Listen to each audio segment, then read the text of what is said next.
Donc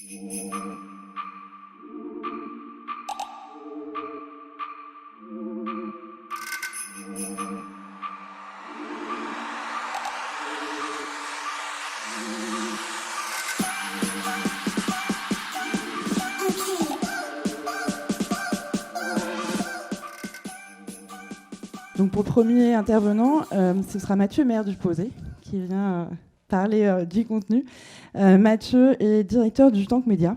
Alors je ne sais pas si tout le monde connaît le Tank Média, peut-être qu'on pourrait commencer par parler de ça. C'est assez récent, donc j'imagine que non. Bonjour, le Tank Média, c'est un projet qu'on développe depuis 1 an, en fait, dont on a parlé pour la première fois de manière publique en juillet dernier. Le Tank Média, c'est un projet qui se veut un carrefour entre les médias, l'innovation et l'entrepreneuriat. On a fait le constat qu'aujourd'hui, que moi je suis journaliste de formation, j'ai travaillé longtemps, ça fait quasiment 20 ans que je fais du web, essentiellement dans différents domaines, mais notamment dans les médias. J'ai été 3 ans et demi directeur du numérique de l'hebdomadaire Marianne, que j'avais quitté mi-2012, et j'ai ensuite basculé dans un autre monde plus start-up, puisque j'étais directeur général adjoint d'une entreprise qui s'appelle Ulule, qui est aujourd'hui la première plateforme de financement participatif en Europe, où j'ai passé 4 ans et demi à la développer, et donc à finalement redécouvrir l'entrepreneuriat de mon côté, et à accompagner énormément de porteurs de projets, que ce soit des projets culturels, entrepreneuriaux classiques ou dans le monde associatif. Et surtout de me rendre compte à ce moment-là que le monde des médias que j'avais quitté était en train d'évoluer encore plus rapidement qu'il ne l'avait fait sur ma dizaine de premières années professionnelles, et que surtout les acteurs étaient très diversifiés, mais qu'il leur manquait quelque chose, c'était une brique plus entrepreneuriale, que beaucoup de médias aujourd'hui restent lancés par des journalistes, qui sont quand même les pires entrepreneurs du monde, et donc il y avait quand même quelque chose à leur apporter sur qu'est-ce que c'est qu'une entreprise, qu'est-ce que c'est des méthodes de travail modernes, etc. Et voilà, et donc le Tank Média vient essayer de se situer là. On a envie d'accompagner ce monde des médias émergents, et on a envie à la fois de le raconter, donc on est média nous-mêmes, via une newsletter, via un médium, via un podcast qu'on est en train de lancer. On a envie d'animer cette communauté à travers un certain nombre d'événements. On a vocation à accompagner et former ces gens-là. On a notamment là lancé notre premier programme d'incubation, qui est un programme assez dense sur 3 mois, et puis on a d'autres programmes qui sont en gestation, notamment un qu'on lance cet été plutôt pour des primo-entrepreneurs, donc ils vont venir tester leurs projets sur une période un peu plus courte. Puis on a vocation à accueillir ces gens-là dans un lieu qu'on va ouvrir début 2019. On ouvre 1500 mètres carrés dans le 11e, dédié aux médias émergents, et où on espère réunir des journalistes évidemment, mais aussi toutes les fonctions autour, des graphistes, développeurs, marketeurs, etc., etc. D'accord. Donc, en fait, justement, le renouveau qu'il y a autour des médias, c'est-à-dire toute l'ambition qu'il peut y avoir des nouvelles marques et des nouveaux médias, peut-être le mettre en rapport avec les séismes qu'a connu le média traditionnel depuis ces dernières années. Vous qui connaissez bien l'univers du média, aujourd'hui, où ils en sont les médias traditionnels? Est-ce qu'ils ont des problématiques d'adaptation? Est-ce qu'ils ont des problématiques de revenus, comme on l'entend beaucoup, puisque c'est la grande question? Est-ce qu'il y a finalement une obligation absolument de passer par des nouvelles formes de médias, ou est-ce qu'on peut renouveler le média traditionnel? Ils ont des problématiques de tout, globalement, effectivement, de modèle économique. Moi, je pense que le principal problème qu'ils ont, c'est qu'ils ont perdu le lien avec les lecteurs. Je pense que s'il y a un truc aujourd'hui, pour moi, qui est la base, qui peut permettre de bouger et d'aller vers l'avant, c'est la notion de communauté. C'est-à-dire que les médias, sur les 20-30 dernières années, ont produit beaucoup du contenu, sans jamais s'intéresser en fait à qui était en face, ce que les gens avaient envie de lire, ce qui les intéressait, et de savoir si finalement leur production journalistique intéressait quelqu'un à un moment donné. Le numérique leur a, au-delà de la vague technologique et donc ce que ça amène en changement de support, en changement de modèle économique, etc., a aussi amené une vague de contenu autour de finalement gens qui facilement j'étais à une conférence hier qui s'appelait le Printemps des médias, dont le thème était l'empowerment dans les médias, voilà, qui a permis l'empowerment, c'est-à-dire que demain, vous, moi, n'importe qui est capable d'être média parce que je suis passionné d'exposition et que je vais monter un blog, une chaîne YouTube, un compte Instagram ou je ne sais quoi, et que je vais prendre la parole et raconter quelque chose. Et que finalement de ça, il y a un moment donné, je suis capable d'aller chercher des communautés assez précises, je suis capable d'aller chercher des audiences assez fortes, qui à un moment donné, je suis aussi capable d'aller monter une entreprise, développer une marque média et d'aller assez fort. Et finalement, ces médias traditionnels, notamment parce que quand on dit que la période est compliquée, elle l'est à différents niveaux. Pour les médias généralistes, et donc tous les grands médias, Le Monde, etc., qui traitaient l'information générale, cette vague-là, elle est vachement compliquée à gérer parce qu'ils se retrouvent avec des milliers de micro-niches et avec des gens qui, finalement, adressent ces micro-niches beaucoup mieux qu'eux, parce qu'ils sont plus intéressés, plus spécialistes, ils arrivent plus facilement à créer du lien, ils arrivent plus facilement à créer un contenu intéressant, à créer une animation communautaire intéressante. Et donc, ça va être un petit peu compliqué sur ces médias très généralistes. Sur les médias de niche, finalement, c'est plus des questions effectivement d'adaptation, de support, de dialogue, etc. Mais avec toujours cette problématique qui est comment j'arrive à un moment donné à bâtir une communauté autour d'un projet. Ça dépasse très largement les médias, mais aujourd'hui, ça devient très compliqué de faire avancer quelque chose, une idée, un projet, quel qu'il soit, sans avoir réussi à constituer une communauté un peu forte autour. Il y a une autre question, c'est l'instantanéité. On est vraiment dans l'ère de l'instantanéité où en fait on a vraiment envie de partager tout de suite, de savoir tout de suite. Puis en même temps, on a cette envie d'avoir du recul et on reproche souvent aux médias le reproche qui est un peu de vous m'avez pas tenu au courant assez vite et en même temps vous prenez pas assez de recul. Comment est-ce qu'un média peut gérer ça ? Est-ce qu'il y a des possibilités ? Je suis pas sûr qu'il puisse gérer ça. Je pense qu'il doit faire des choix, qu'il doit savoir à un moment donné à qui il s'adresse, qu'est-ce que le public qui vise a envie de lire, d'entendre, de voir, etc. Et à quel moment. Toute la difficulté effectivement aujourd'hui des médias généralistes qui veulent tout faire, donc ils veulent à la fois être dans l'urgence, à la fois être dans le recul, à la fois être dans les faits, en même temps être dans l'éditorialisation, aujourd'hui être dans la vérification des faits. Aujourd'hui, ils sont en train d'essayer d'inventer la vérité, donc c'est une période qui est un petit peu compliquée pour eux. Donc effectivement, c'est là où on est dans un moment où finalement, sur des médias plus de niche, qui vont chercher des audiences parfois moins importantes, mais qui sont beaucoup plus captives, qui sont beaucoup plus précises, et où il est beaucoup plus facile d'aller mesurer à un moment donné ce que ces gens attendent.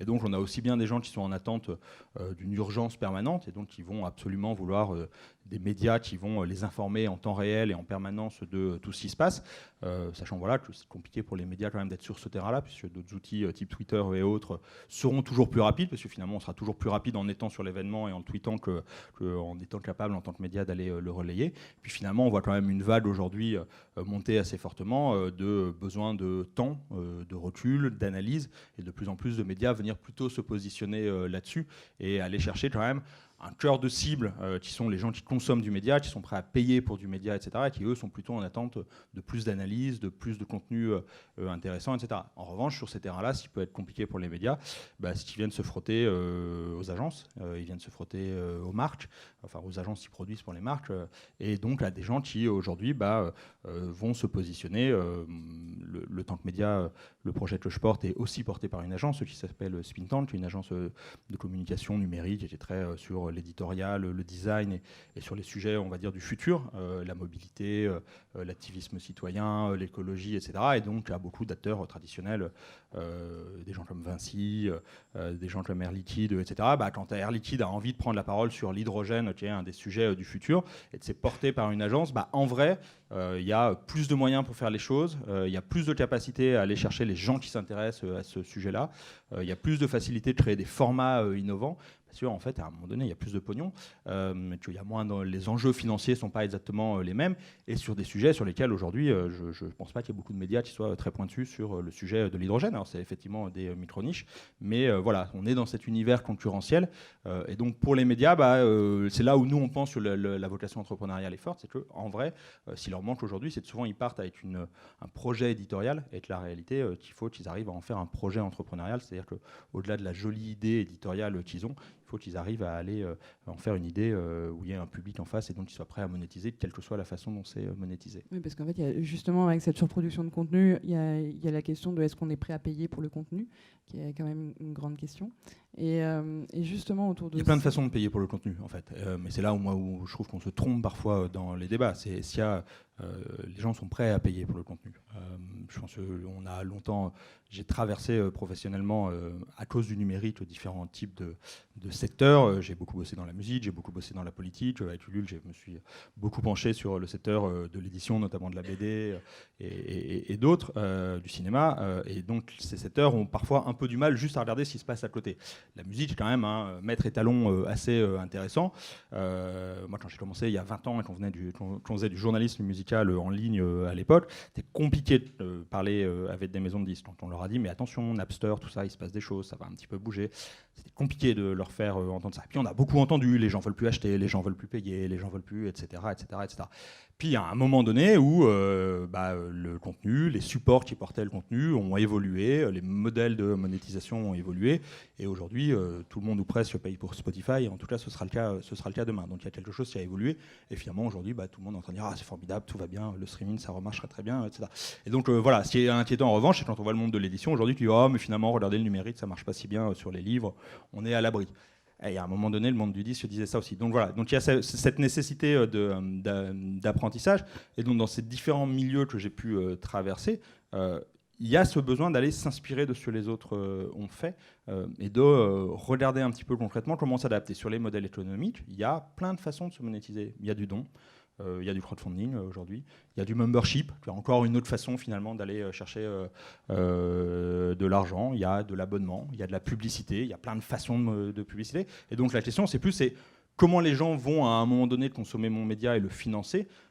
C'est avant tout, est-ce qu'ils sont intéressés par ce que je fais. La réalité de la plupart des médias, c'est qu'en vrai, ils arrivent parfois à aller chercher des audiences, mais qui ne sont pas des audiences suffisamment captives pour que les gens soient prêts à se taper des pubs partout, ou à mettre 5 €, ou à faire un don, ou etc. C'est qu'en fait, ce n'est pas suffisamment intéressant. Et justement, sur les initiatives qui sont prises, est-ce que vous avez un exemple d'un média qui vous semble particulièrement réussir à la fois de comprendre son audience, de gagner, de faire payer son contenu, qui a révolutionné peut-être une façon de faire les choses ? Un exemple, moi je trouve que les jours est aujourd'hui une assez belle réussite. C'est loin d'être calme financièrement. Je pense qu'ils sont pas encore à l'équilibre, ils sont pas encore certains de la suite, mais je pense qu'ils vont réussir à relever des fonds assez facilement. Mais sur du journalisme un peu long, sur une communauté assez précise, ça marche plutôt bien. Il y avait un média que moi je trouvais qui vient de fermer en l'occurrence, donc c'est plutôt un contre-exemple, mais qui finalement était en train de tenter quelque chose autour de cette notion de membership, qui à mon avis ne s'appliquait pas à eux. C'est un média qui s'appelle L'Imprévu, qui est un média qui avait un peu plus de 3 ans d'existence et qui était ce qu'on appelle dans le slow journalisme, donc qui était plutôt dans cette volonté de faire des contenus longs, etc., qui n'était pas très calé en fait sur sa ligne éditoriale. C'est-à-dire qu'au final c'était très intéressant, mais on ne savait pas bien à qui ça s'adressait, et donc c'était pas très identitaire. C'est important l'identité dans les médias. Dans les médias qu'on accompagne en ce moment, donc dans notre projet d'incubation, on a 2 personnes qui développent un média qui s'appelle L'Autre Quotidien. En fait, ils développent 2 médias, un qui s'appelle L'Autre Quotidien et un qui s'appelle La Nuit, qui sont des vieux de la vieille, très concrètement, puis ils ont plus de 60 ans tous les deux. Donc il n'y en a pas beaucoup, des gens de plus de 60 ans dans des incubateurs, et qui sont des gens qui ont été à Libé, qui ont été à Rock & Folk, qui ont notamment aussi été à Actuel et dans des médias comme ça. Et on a eu des discussions l'autre jour, et Christian Pierrot, qui a monté ces médias, nous disait mais moi, il y a 20 ans, quand je partais en vacances et que j'étais dans un petit village, etc., à un moment donné, je cherchais une mob, un truc et tout, pour faire les 15 km pour aller au kiosque, pour acheter mon Libé, parce que ça voulait dire quelque chose. Ça ne peut rien dire aujourd'hui d'aller acheter Libé, et ça viendra à l'idée de personne de faire ne serait-ce que même 100 mètres pour aller l'acheter au kiosque du coin, hélas. Et donc voilà, et ce côté très identitaire, en fait, c'est ça, en fait, à un moment donné aussi qu'on a besoin de retrouver. C'est dans les exemples, Mediapart, pour ça, est un très bon exemple. Et moins pour le modèle économique, qu'à mon avis tout le monde surestime beaucoup. C'est-à-dire que oui, ils ont réussi un très bon modèle économique, c'est ultra rentable et c'est absolument génial. Là où on se trompe, je pense, c'est que les gens ne payent pas pour le contenu. Les gens payent parce que c'est identitaire. Les gens payent parce que Mediapart est, allez, si je caricature un peu, je vais dire un parti politique auquel on adhère ou pas. On adhère au plénélisme, et donc si on adhère au plénélisme, à un moment donné, on se reconnaît dans quelque chose qui est fort, il y a des valeurs, il y a une vision de la société, etc., et que finalement ça, on a envie de faire partie de ce club-là, on a envie de pouvoir s'y reconnaître, on a envie à travers leur club de pouvoir échanger, et puis il y a aussi des très bonnes enquêtes, etc., qui attirent un autre public, mais la réalité quand même pour ça, c'est quand même que la plupart des gens y vont parce que c'est très identitaire, mais ça manque beaucoup, je pense, aujourd'hui à beaucoup de médias. Merci beaucoup. Je crois qu'il y avait une question quelque part. Vous avez quelques trucs simples pour aller mesurer l'attente de l'audience pour pouvoir transformer ce qu'on a entre les mains? Il faut tester. Il faut surtout en fait connaître cette audience et donc bâtir des communautés dans la façon dont on accompagne des jeunes projets, donc ça dépend un peu où vous en êtes. Et ça, quels que soient les types de projets, il faut aujourd'hui aller déjà commencer par, je sais pas, monter un groupe Facebook et voir si les gens ont envie de venir sur votre idée. Bâtir une landing page où vous allez dire, bah voilà, je suis ça, voilà ce que j'ai envie de faire, laissez votre mail si ça vous intéresse. Il faut aller chercher les gens et il faut ensuite animer cette discussion. Il faut essayer d'aller au plus près d'eux, dire bah voilà. On a un média actuellement dans ceux qu'on intube qui s'appelle Dotteo, qui est un média qui est en phase de lancement, qui a envie de se destiner aux jeunes chercheurs et doctorants. Ils sont dans cette phase-là. Quand ils sont venus nous voir, ils étaient à 2 doigts de lancer Facebook pour les doctorants. Donc, c'était un gros média, puis un réseau social, et puis plein de trucs, et puis voilà. Et donc ça, c'est l'ambition initiale. Puis ensuite, il y a une réalité, c'est comment j'arrive à l'amener à bout. Déjà, c'est d'aller voir si, à un moment donné, mon idée, il y a des gens que ça intéresse. On est passé d'une époque où les gens avaient l'impression que quand ils avaient une bonne idée, il fallait absolument la garder pour eux et surtout pas la partager parce que sinon on allait se la faire piquer. Je pense qu'aujourd'hui on a basculé dans une époque où quand on a une bonne idée, non seulement il y a plein d'autres gens qui l'ont sans doute actuellement, donc qui vont peut-être la délivrer beaucoup plus vite que vous et la réaliser beaucoup mieux que vous. Donc il faut aller vite, il faut surtout très vite aller tester. Et donc très vite aller tester ce dont les gens ont réellement envie. Et c'est là où il y a une question de communauté. C'est à un moment donné, c'est qui les 100 premières personnes qui vraiment, pour qui ce que je suis en train de faire est utile, va leur rendre service au quotidien, va leur rapporter quelque chose, et donc qui seront prêts finalement d'une façon ou d'une autre à le monétiser. Et ça, faut aller tester, il faut aller poser des questions, il y a plein de choses qui existent aujourd'hui pour le faire, il faut aller chercher du retour et en permanence itérer, améliorer, ce qu'on appelle le test and learn dans le monde des startups, mais voilà, aller tester des choses, apprendre, retester, améliorer en permanence, et c'est ça en fait qui permet à un moment donné de construire finalement de manière moins rapide que ça pouvait faire à l'époque. C'est ce qui a fondamentalement changé. Le débat auquel j'étais hier avec Eric Fotorino, notamment, qui a lancé le 1, et donc lui nous a sorti une phrase, je crois, de Saint-Exupéry, qui était: si vous voulez convaincre des gens de construire un bateau, etc., il ne faut pas leur dire où trouver la corde, le bois, etc., il faut leur donner envie de la mer.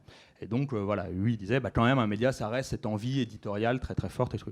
C'est vrai, c'est toujours un besoin. Quand on est Eric Fotorino et qu'on s'en va du monde et qu'on veut lancer le 1 et qu'on a un financier qui est prêt à mettre beaucoup d'argent pour lancer un numéro papier pendant plusieurs mois et puis voir si ça marche, et ça a marché, tant mieux pour lui. Certains ont montré récemment que ça ne suffisait pas.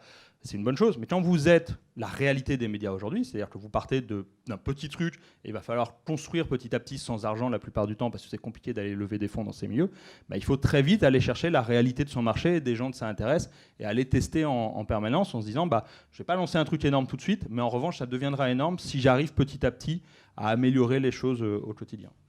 Donc voilà, donc en fait c'est parler, écouter et surtout écouter, je pense, et toujours avancer. Voilà. Merci beaucoup pour cette première intervention qui, je pense, a donné un bon panorama des enjeux des médias aujourd'hui. Merci beaucoup.